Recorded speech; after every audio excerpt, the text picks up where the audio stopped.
मेरे जैसा स्वार्थी और बेरहम बेटा इस दुनिया में कोई और नहीं होगा, क्योंकि मैंने मेरे माँ के साथ वो किया जिसे सुनने के बाद आपके भी आंखों से आंसू निकलने लगेंगे।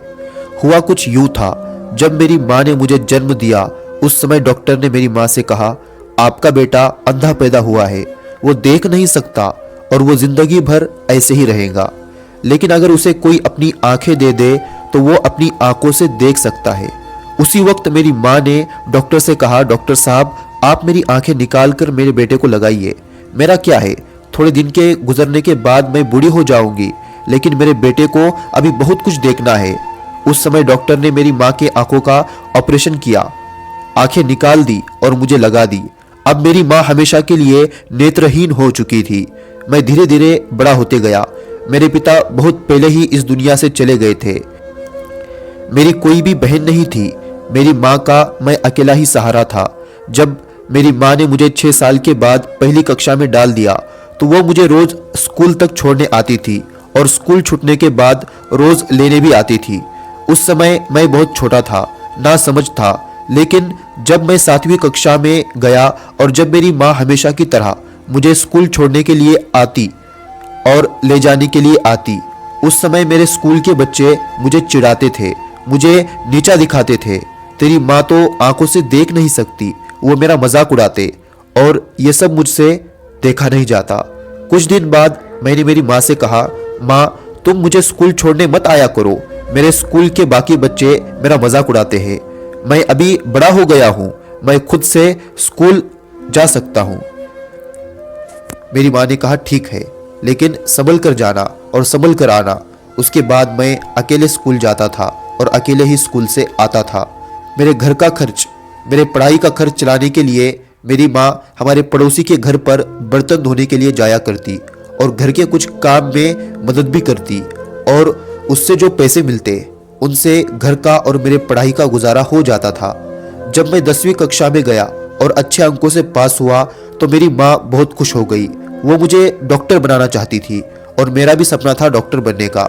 इसलिए मैंने 11वीं और 12वीं कक्षा में भी अच्छे अंक हासिल किए और उसके बाद एक बहुत बड़े सरकारी मेडिकल कॉलेज में एडमिशन ले लिया।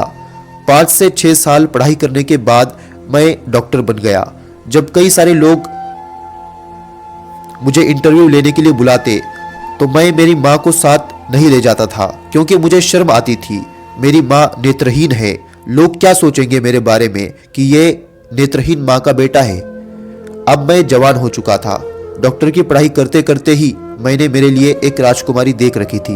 मेरी माँ ने मुझसे कहा, बेटा मैं तेरी शादी करना चाहती हूँ और मैंने तेरे लिए लड़की भी देख रखी है।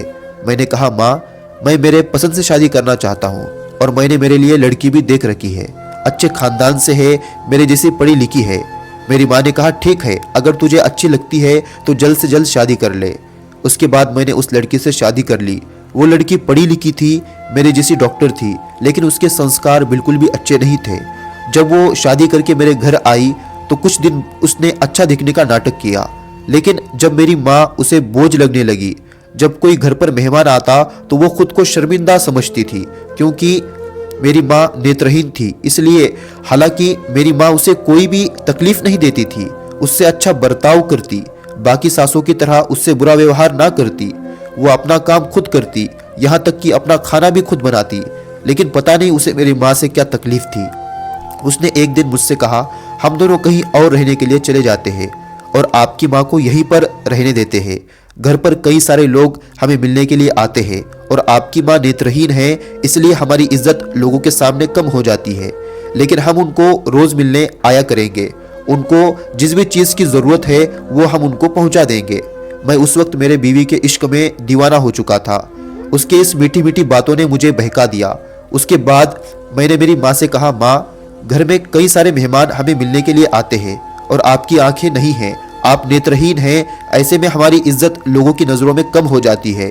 इसलिए मैं और मेरी बीवी यहाँ से कुछ दूर पर रहने के लिए जा रहे हैं, लेकिन आप बिल्कुल भी फिक्र ना करें, मैं आपका पूरा ख्याल रखूंगा।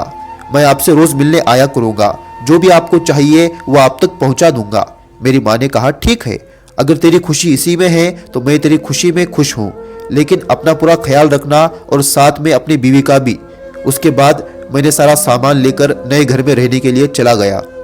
लेकिन मैं रोज़ अपनी माँ से मिलने आया करता, उनसे बातें करता, लेकिन मेरी बीवी को ये सब देखा नहीं जाता। वो मुझे अपनी माँ के खिलाफ भड़काने की पूरी कोशिश करती और धीरे धीरे मैं उसके इस चाल में फंसते चलता। और अब मैं हमेशा की तरह मेरी माँ से रोज़ मिलने के लिए नहीं जाया करता। बस मैं 8 दिन में एक बार ही अपनी माँ से मिलने जाया करता।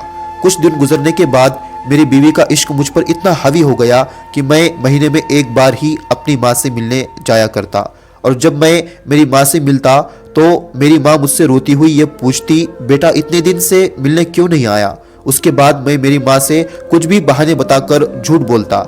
मेरी माँ को अपनी नहीं बल्कि मेरी फिक्र थी। वो मुझसे पूछती, बेटा तूने खाना खाया था? मेरे हालात पूछती, लेकिन अफसोस मेरा दिल इतना मुर्दा हो चुका था, मैं मेरे माँ के हालात तक नहीं पूछता।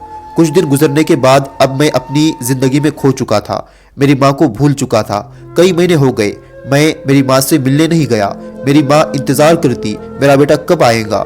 उसका साथ देने के लिए कोई नहीं था। उसकी हालत दिन ब दिन खराब होते जा रही थी। पता नहीं मैं कैसा डॉक्टर था। मेरी माँ घर पर बीमार पड़ी थी और मैं दूसरे मरीजों का इलाज कर रहा था। मेरी माँ अभी भी फिक्र कर रही थी। कई महीने इंतजार करने के बाद भी मैं उससे मिलने नहीं गया तो उसे लगा मुझे कुछ हो तो नहीं गया, इसलिए ना चाहते हुए भी वो घर के बाहर निकली। आंखों से पहले से ही वो देख नहीं सकती थी, इसलिए वो घर में ही रहती थी। लेकिन मेरी तलाश में वो घर के बाहर निकली। जो कोई भी उसे रास्ते में मिलता वो उससे पूछती, क्या तुमने मेरे बेटे को देखा है? हर कोई उसे पागल समझकर आगे चला जाता। उसकी तबीयत बहुत खराब हो चुकी थी, उसके अंदर चलने की भी ताकत नहीं थी। लेकिन पता नहीं मेरे लिए उसके अंदर ये ताकत कहाँ से आई। मुझे ढूंढते ढूंढते जब वो एक सड़क को पार करने लगी तो वहां से एक ट्रक जा रही थी और उस ट्रक के ड्राइवर ने लापरवाही के साथ मेरी माँ को जोरदार धक्का दिया। मेरी माँ बहुत दूर जाकर गिर गई। बहुत सारे लोग वहां पर जमा हो गए और कहने लगे, पता नहीं ये कौन है, इसका बेटा कौन है जो इसे इस हालत में छोड़ दिया था। इतने में मैं वहां से बाइक पर अपने क्लिनिक जाने के लिए निकला था। जब मैंने वहां पर भीड़ देखी तो मैंने सोचा पता नहीं किसका एक्सीडेंट हुआ है। मुझे क्या पता था ये किसी और का नहीं, मेरी माँ का एक्सीडेंट हुआ है। उसके बाद मैं वहां पर चला गया और जब मैंने वो मंजर देखा तो मेरा दिल बैठ गया। ये कोई और नहीं बल्कि मेरी माँ थी। उस वक्त मैं खून के आंसू रोने लगा। मेरी माँ इस दुनिया से जा चुकी थी, लेकिन जब मेरी नज़र उसके हाथ पर पड़ी तो उसके हाथ में एक चिट्ठी लिखी थी जो किसी के जरिए उसने लिखवाई थी।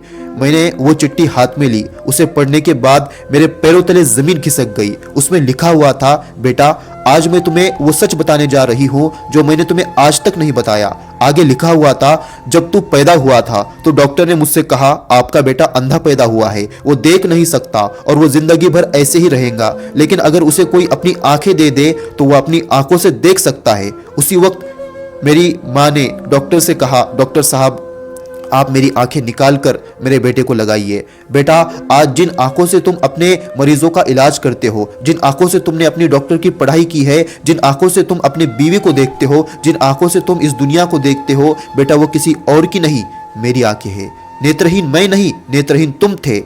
उसके बाद जब मैंने अपनी माँ को छूने के लिए हाथ आगे बढ़ाया तो जितने भी लोग वहां पर खड़े थे उन्होंने मुझे घसीटते हुए वहां से बाहर निकाला और कहा, तूने जीते जी अपनी माँ की कदर नहीं की। जिस माँ ने तुझे आज यहाँ तक पहुँचाया, तुझे अपने माँ को छूने का कोई हक नहीं।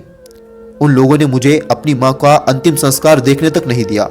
उसके बाद मेरी माँ के लिए मेरा नज़रिया बदल चुका था। लेकिन अब क्या फ़ायदा जब मेरी माँ ही इस दुनिया से जा चुकी थी। उसके बाद जब मेरे बच्चे बड़े हुए, उनकी शादी हुई तो वो भी अपने बीवी के बहकावे में आ गए और एक दिन हमें घर से बाहर निकाल दिया। उस समय मुझे और मेरे बीवी को यह एहसास हुआ कि हमने भी अपने शादी के बाद अपनी माँ के साथ यही सुलूक किया था जिसकी सज़ा कुदरत ने हमें दी। इसलिए अगर आपके माँ बाप इस दुनिया में हैं तो जीते जी उनकी कदर कीजिए, वरना बाद में अफसोस करने के अलावा कुछ हाथ नहीं आएगा।